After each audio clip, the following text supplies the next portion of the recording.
দেখি আমার কাছে আর কি অঙ্ক আছে।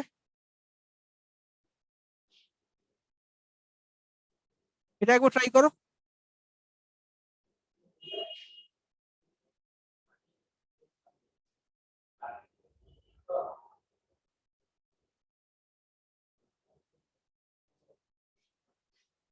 ছটা লোক, অল অফ ডিফারেন্ট এজ।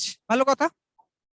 বলছে F is the third youngest person. আচ্ছা, আমি ইয়ংগেস্ট বা ওল্ডেস্টে পড়ে যাচ্ছি, আগে আমি সিটিং অ্যারেঞ্জমেন্ট টুকু আমি এখানে করে নিই।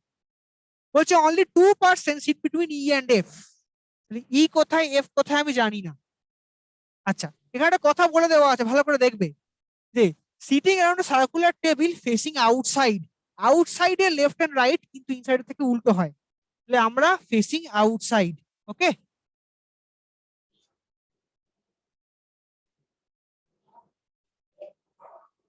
আচ্ছা। তো কোথায় ই বসছে কোথায় এফ বসছে আমি জানি না। তো শুরু করি এই লাইনটা দিয়ে। G sits second to the left of C. C আমার এখানে বসতে পারে, সি আমার এখানে বসতে পারে। G sits second to the left of C. এই ছবিতে লেফট হ্যান্ড সাইডটা হবে এদিকে, রাইট হ্যান্ড সাইডটা হবে এদিকে। পরিষ্কার? কারণ কি ফেসিং আউটসাইড ছিল। লেফট হ্যান্ড সাইডটা হবে, এটা হবে রাইট, এটা হবে লেফট। পরিষ্কার? আচ্ছা, এবারে বলছে G sits second to the left of C. এখানে দেখো সেকেন্ড টু দ্য লেফট, একটা দুটো জি এখানে বসলো, এখানে একটা দুটো জি এখানে বসলো। হয়ে গেল, আমি এই পার্টটুকু পেলাম। The one who is the second oldest person of 24 years of age. আমার দরকার নেই, এজ নিয়েই ভাবছি না। তাহলে G is elder then A but not the eldest, প্রয়োজন নেই। C sits on immediate right of B. তাহলে যদি বি কে আমি এখানে পুট করি, তাহলে তার লেফট হ্যান্ড সাইডটা এদিকে হয়, রাইট হ্যান্ড সাইডটা এদিকে হয়, তাই C sits immediate right of B এখান থেকে পেলাম। তাহলে বি কে আমি এখান থেকে পুট করলাম, হয়ে গেল। Sorry, C sits immediate right of E, এটা ই হবে, এটা বি না, এটা ই হবে। আচ্ছা, এবারে আমি এখান থেকে ওপরে ফিরে যাই। Only 2% seat between E and F. এখান থেকে ফিরে আসি, কোথায় হবে বসবে এফ। এখানে যদি এদিক দিয়ে চেক করি 1 2, তাহলে এফ এখানে বসতে পারে, মানে আমি এইভাবে চেক করলাম আর 1 2 এফ এখানে বসতে পারে। আবার আমি যদি এইভাবে চেক করি, তাহলে 1 2 এফ ক্যান সিট হিয়ার, এই জন্যই দুখানা ছবি এঁকেছি। দেখো এফ একবার এখানে বসলো, এফ একবার এখানে বসলো, দুখানা ছবি। এবার এবার চেক করবো কোনটা কারেক্ট। তো বলছে A and G are not immediate neighbours. A and G are not immediate neighbours. আচ্ছা, তার মানে এ এখানটাতে বসবে না, বা এ এখানে বসছে না। ঠিক আছে, যদি এ এখানে না বসে তাহলে কোথায় বসবে? তাহলে এখান থেকে এটাকে অমিট করলাম। তাহলে এ এখানে বসতে পারে এই ছবি অনুযায়ী, আবার এই ছবি অনুযায়ী এ এখানে বসতে পারে। তাহলে আমার কি কি বাকি আছে দেখে নি। A B C E F G, A B C E F G. তাহলে আমার এখানে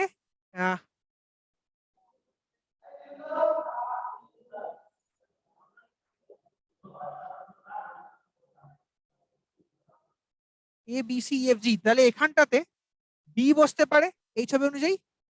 আর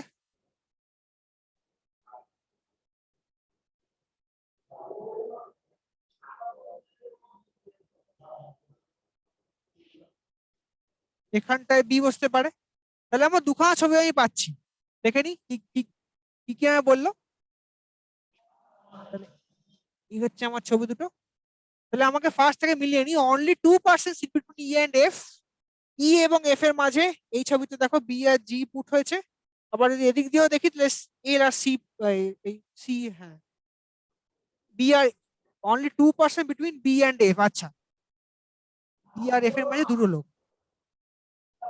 হ্যাঁ, এইবার দেখো ছবিটা কোনটা ঠিক কোনটা ভুল, ভালো করে দেখবে। যদি আমি এই ইটাকে এখানেই পুট করি, আমাকে বলেছে only 2% between E and F. তাহলে এদিক দিয়ে চেক করলে শুধু সি বসছে ই আর এফ এর মাঝে, রাইট? আর এদিক দিয়ে চেক করলে জি এ বি তিনটে লোক বসছে, তাহলে কি এই ছবিটা কারেক্ট হবে? কিন্তু এইটা ভালো করে চেক করবে। যদি এখান দিয়ে চেক করি বি আর জিটা ই আর এফ এর মাঝে আছে, দেখো আমার কি বলা আছে, only 2% between E and F. তাহলে আমি প্রথম ছবিটাকে তো ভুল বলতে পারি। ভালো করে ছবিটা আমি আঁকছি একবার। প্রথমে বলছে only 2% between E and F. আচ্ছা, ই আমার এখানে, সি এখানে, এ এখানে, এফ এখানটাতে, বি এখানটাতে, জি এখানটাতে। Only 2% between E and F. দেখো ই আর এফ এর মাঝে বি আর জি আছে, হয়ে গেল। G sits second to the left of C. C এখানটায় বসছে, তাই সেকেন্ড টু দ্য লেফট বলতে ই এর পরে জি, জি এখানটায় পুট হয়ে গেল। তারপরে বলছে যে C sits on the immediate right of E. C sits on the immediate right of E, হয়ে গেল। A and G are not immediate neighbour, তাহলে এটা এখানে বসলো, ফাঁকা আছে বি, বিটা এখানে পুট হয়ে গেল। পরিষ্কার, ছবিটা ক্লিয়ার? এবারে আমি বয়সে আসবো, এবারে আমি এজের পার্টটাতে আসবো। তাহলে আমার সিটিং অ্যারেঞ্জমেন্টটা ডান। আচ্ছা, এবার দেখি এজের অঙ্কটা। মানে আমাকে বলা হচ্ছে যে 6টা লোক, 1 2 3 4 5 6, আমাকে বলছে F is the third youngest person. মানে যদি এখানে সবচেয়ে বড়টা হয়, মানে আমি যদি এইভাবে চেক করি, F is the third youngest person. এই যে 1 2 3, F is the third youngest person, বসলো এখানে। এবারে বলছে যে G sits second to the left of C who is 20 years of age. C এর বয়স আমি এখানে দেখলাম 20 ইয়ার্স বলা আছে, কোথায় বসবে আমি জানি না। আচ্ছা, এবারে বলছে one who is the second oldest person is of 24 years of age. ভালো কথা, সেকেন্ড ওল্ডেস্ট যে হবে তার 24 ইয়ার্স অফ এজ। আচ্ছা, G is elder then A but not A and C but not the eldest. G is elder then A but not the eldest. আচ্ছা, G is elder then A and C but not the eldest. Okay, তার মানে আমি এখানে বলতে পারি যে যদি জিটা eldest না হয়, জি কে আমি এখানে পুট করতে পারি, সেকেন্ড এল্ডেস্ট তো হতেই পারে। হ্যাঁ বাঁকুড়া। স্যার এখানে তো বলে দেওয়া হচ্ছে জি ইজ 20 ইয়ার্স ওল্ড। কোথায় জি 20 ইয়ার্স ওল্ড বলা আছে? সি বলা আছে তো, এটা সি তো। সি এর পরে কমা আছে, হু মানে সি। ও, আমি এটা বলতাম তো, তুমি তার আগেই বললে, ঠিক আছে। কমা না থাকলে তখন আমি জি কে বলবো, কিন্তু সি এর পরে কমা দিয়ে হু হয়েছে, ঠিক আছে। মানে সি হু, যার বয়স 20, সি এর বয়স 20। তাহলে আমি এখানে জি যদি সেকেন্ড মানে এল্ডেস্ট না হয়, সেকেন্ড এল্ডেস্ট করতে ক্ষতি কোথায়? পুট করি, পরে ভুল হলে চেক করব। আচ্ছা, এবারে বলছে যে জি এর থেকে বড় এবং সি এর থেকেও বড়, তাহলে জি যদি এর থেকে বড় হয় এখানে পুট করতে পারি। এবার সিটা আমি এখানেও বসাতে পারি, এখানেও বসাতে পারি, কোথায় হবে আমি জানি না। আচ্ছা, তারপরে বলছে যে B is elder then A and G, তার মানে এল্ডেস্ট পাওয়া গেল, B is elder then A and G. এবারে বলছে যে the one who is the youngest is less than 20 years of age. তার মানে সি শুড সিট হিয়ার, একদম লাস্টে সি বসবে না, because that is less than 20 years of age. তাহলে বাকি কে আছে?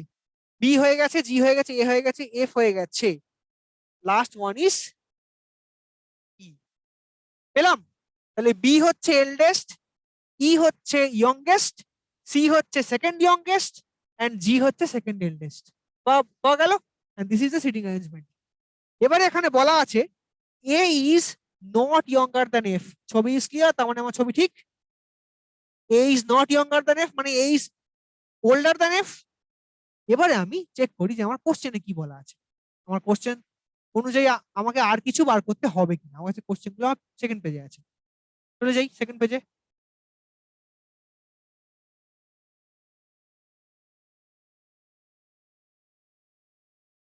আচ্ছা, বলো দেখি কি হবে।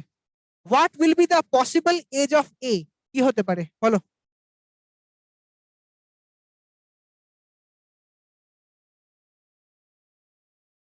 পসিবল এজ অফ এ কি হতে পারে?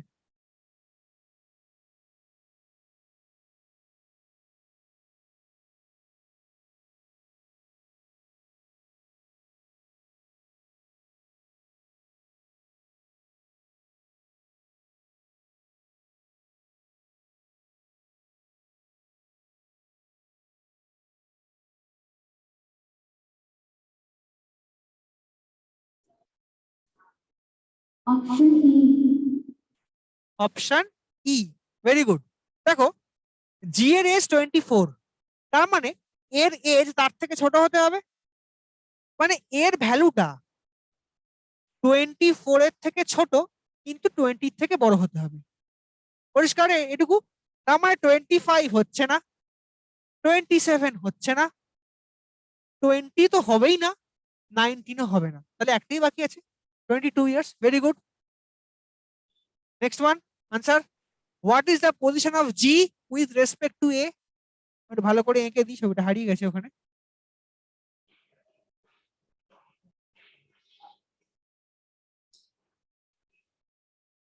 বলো এবারে, what is the position?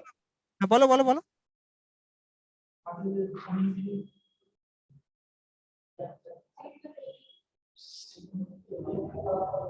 Outside কিন্তু, হ্যাঁ, লেফট রাইট সাবধানে বলবে, বলো।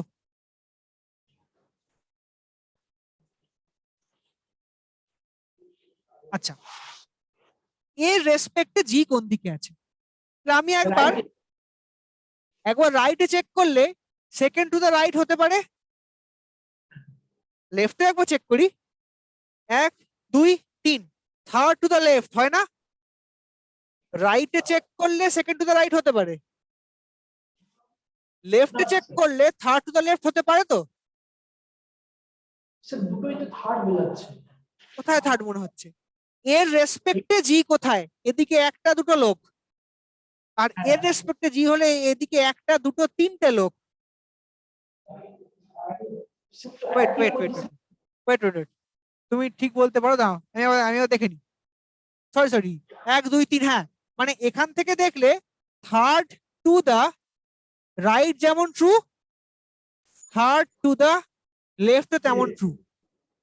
তার মানে অপশন এটা কারেক্ট এবং অপশন ইটাও কারেক্ট, মানে অপশন ডিটা এখানে answer actually, both A and D. ঠিক আছে। আচ্ছা, 23টা বলো। ইয়ংগেস্ট অ্যামং অল, এটা হচ্ছে ইয়ংগেস্ট অ্যামং অলটা হচ্ছে ই। এখানে ইটা কোথায় আছে? এই যে অপশন বি তে আছে। পরিষ্কার? মানে এখানে কিন্তু এটা একদমই ইজি পাজল, কারণ কি বয়স এবং প্লেস কেউ কাউকে কনফ্লিক্ট করেনি, যে যার মতো হয়ে গেছে আর কি। মানে দুটো আলাদা আলাদা অঙ্ক কিন্তু একটা অঙ্কের মধ্যে লেখা আছে। মানে আমরা বয়সটাকে বয়সের মতো করলাম, প্লেসটাকে প্লেসের মতো করলাম।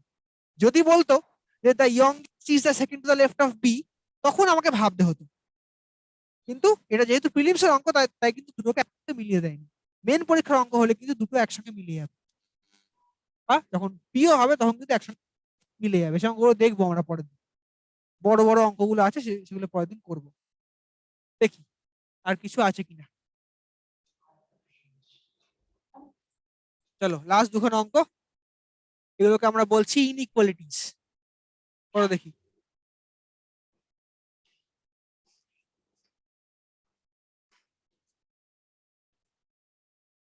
আচ্ছা, আগে আমরা 25টাকে সলভ করি।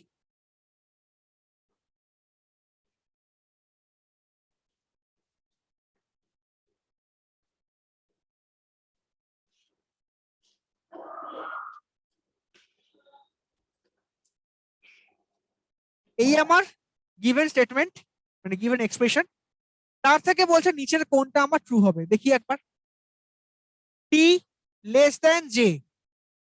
আচ্ছা, টি এদিক থেকে গ্রেটার দেন হতে হতে এখানে আবার লেস দ্যান হয়ে গেছে, তাই সম্পর্কই আসবে না।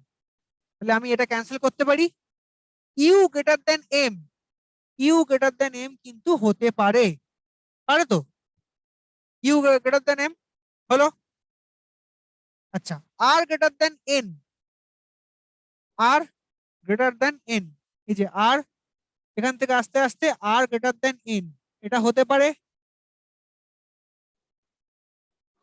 আচ্ছা, R greater than equals to M, দেখো এখানে লেস দেন করতে করতে গেছে এখানে ইকুয়াল তো গ্রেটার দেন ইকুয়াল টু হবে না, শুধু শুধু গ্রেটার দেন হতে পারতো, তাই এটা হবে না। টি লেস দেন পি, পি এদিকে গ্রেটার দেন ওদিকে লেস দেন, তাই এটাও হবে না। তাহলে এখান থেকে আমার দুটো আনসার বি এবং সি, ঠিক আছে। মানে এখানে অ্যাকচুয়ালি দেওয়া হতে ছিল B and C both, but আমার গিভেন এক্সপ্রেশন থেকে আমি দুটো আনসার পেলাম, যেখান থেকে বিটা ট্রু সিটাও ট্রু, ঠিক আছে। আচ্ছা, কিন্তু যদি আমার এরকম অপশন দেওয়া থাকে, আমার যদি বোথ না দেওয়া থাকে, তখন আমি কি কি করব? কারণ আমাকে জানতে চেয়েছিল যে definitely true, mind it, definitely true, তাহলে কি হবে? ইউ ডি গ্রেটার অপশনটা। দেন ইকুয়াল টু এম থেকে আমি একটাই কনক্লুশন ড্র করতে পারি, U greater than M, U equals to M কিন্তু হয় না, হলো। কিন্তু এখান থেকে একবার দেখে নি, দেখো এখানে বলছে R greater than equal to Q, greater than equal to P, less than J, equal এই সরি ইকুয়াল টু এন। তাহলে কি হবে? আমাকে এখানে R greater than equal to N বলেছে। তাহলে এখানে যদি আমি N less than J, less than Q, less than R করি, তাহলে দেখো দুটোই ট্রু হচ্ছে। মানে মোদ্দা কথাই মানে এখান থেকে আমি দুটোকেই ডেফিনেটলি ট্রু পাচ্ছি, মানে আমি এবার ক্রস চেক করলাম আর যে আমার দুটোই সত্যিই ট্রু হচ্ছে কি, ঠিক আছে। যদি এখানটাতে ইউ গ্রেটার দেন এম থাকতো এবং যদি এখানটায় বলতো যে আমার M less than equal to U, তাহলে কিন্তু হতো না। এখানে আমাকে যেভাবে দেওয়া থাকবে লিনিয়ারলি একভাবে যেতে হবে, আমি কিন্তু উল্টো পথে ফিরতে পারবো না।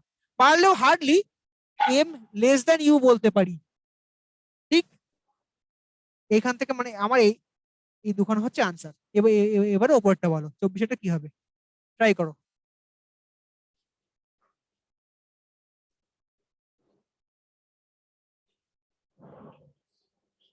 Which of the following symbols should replace the sign at the rate and percentage respectively in the given expression in order to make the expression definitely true? আচ্ছা দেখে নি,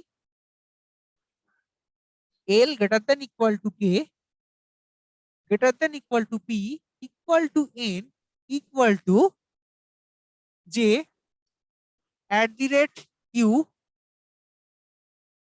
A percentage R। আচ্ছা, এইটা আর এইটা আমাকে চেঞ্জ করতে হবে, কেন, কিসের জন্য? না আমাকে দুখানা মানে আমি আগে কি করতাম, আগে আমাকে স্টেটমেন্ট দিয়ে দিত, তার থেকে কনক্লুশন বার করতে হতো, ওকে। কিন্তু এটা উল্টো, আমাকে কনক্লুশন দিয়ে দিয়েছে, তার থেকে স্টেটমেন্টটা বার করতে হবে। দেখো এই দুটো হচ্ছে আমার conclusion, L greater than equal to U আর R greater than equal to J, এই হচ্ছে আমার কনক্লুশন, তাই তো। তাহলে আমি আগে এইটুকুকে নিই, এল থেকে ইউটাকে আগে নিই, যে greater than equal to U বলতে গেলে আমায় কি করতে হবে। আচ্ছা, এখানে L greater than equal to K greater than equal to P is equal to N is equal to J, এখানটায় কি হলে এইটা আসতে পারে, বাঁকুড়া বা আসানসোল বা কেউ একটা ট্রাই করো, এখানটায় কি হলে এইটা আসতে পারে, try. Is equal very good, is equal two, কেন? যদি এখানটাতে গ্রেটার দেন হতো, তাহলে কিন্তু গ্রেটার দেন ইকুয়াল টু বলতে পারতাম না, কারণ যদি এটা ইজ ইকুয়াল টু হয়, এল greater than equal to K greater than equal to P is equal two, যদি আমি এখানে সরি এটা ইউ হবে, ইজ ইকুয়াল টু যদি ইউ করে ফেলতে পারি, তবেই কিন্তু একমাত্র আমার এইটা হওয়া সম্ভব। কেন? এখানে N is equal to J is equal to U, তাই তো। P is equal to N equal to J, মানে পি আর ইউ কে তো আমি রিপ্লেস করতেই পারি চাইলে। তাহলে আমার এই পার্টটুকু হলো is equal two, very good. এবারে আমাদেরকে দেখতে হবে আর এবং জে, মানে আমাকে এইটুকু নিয়ে ডিল করতে হবে, এইটুকু নিয়ে কি আছে এখানে, এখানে গ্যাপ আছে, এখানে একটা এ আছে, এখানে গ্রেটার দেন ইকুয়াল টু আছে, এখানটাতে এটাকে আমি ইকুয়াল টু পেয়েছি। এবারে বলো কি হতে হবে, আর গ্রেটার দেন জে করতে গেলে কি করতে হবে? স্যার এখানে একই ডিরেক্ট রয়েছে একটা। একই দিকেই তো আছে, বলো। যে জে আর ইউ এর মাঝে একটা অ্যাট পিরিয়ড রয়েছে। হ্যাঁ আমরা তো অ্যাট দি রেটের ভ্যালু পেয়ে গেলাম। অ্যাট দি রেটের ভ্যালুটাই তো আমরা এখানে ইকুয়াল টু হিসেবে পেলাম, এই যে মানে অ্যাট দি রেটের ভ্যালু হচ্ছে ইকুয়াল টু, মানে এই জায়গাটাকে আমি এখন যদি লিখি তাহলে এরকম লিখবো। এবারে বলো যে এখানটায় কি হতে পারে, এখানটা যদি আমি এইটা বসাই তাহলে কি সম্ভব? এখানটায় আর গ্রেটার দেন, আচ্ছা আমি ডটটা মুছে দিই নাহলে এটা ইকুয়াল টু মনে হচ্ছে। হ্যাঁ এবারে বলো, এখানে R less than A, sorry R greater than A greater than U greater than J করলে এখান থেকে আমি আর গ্রেটার দেন জে বলতে পারি, কারণ দেখো সবকটাই তো ওয়ান লাইনার লিনিয়ার। মানে এটাকে আমি যদি আরো ভালো করে লিখি, এটা অ্যাকচুয়ালি এরকম, কারণ জে আর ইউ তো ইকুয়াল, তাহলে এখান থেকে এইটাকে ট্রু বলতে পারি তো। তার মানে আমি অ্যাট দি রেট মানে পেলাম হচ্ছে ইকুয়াল টু, পার্সেন্টেজ মানে পেলাম হচ্ছে লেস দেন। কোথায় আছে আনসার? অ্যাট দি রেট মানে পেলাম ইকুয়াল টু, পার্সেন্টেজ মানে পেলাম লেস দেন। এই অঙ্কটা কিন্তু অ্যাকচুয়ালি নতুন অঙ্ক, মানে উল্টো অঙ্ক অ্যাকচুয়ালি। আমরা আগে পেতাম, মানে আমরা অ্যাকচুয়ালি এই অঙ্কটা করে অভ্যস্ত, মানে স্টেটমেন্ট দেওয়া আছে তার থেকে আমার কনক্লুশন ড্র করতে হবে, কিন্তু এখানে কনক্লুশন দেওয়া আছে তার থেকে আমরা স্টেটমেন্টটাকে ড্র করলাম। ঠিক আছে, আমরা এই টাইপের অঙ্কগুলো এবং কিছু বড় পাজেল নিয়ে নেক্সট দিনকে আমরা আবার ক্লাস করব। আজকে ক্লাস আমরা এখানেই ফিনিশ করছি, আবার আবার দেখা হবে পরের ক্লাসে। Till late, thank you.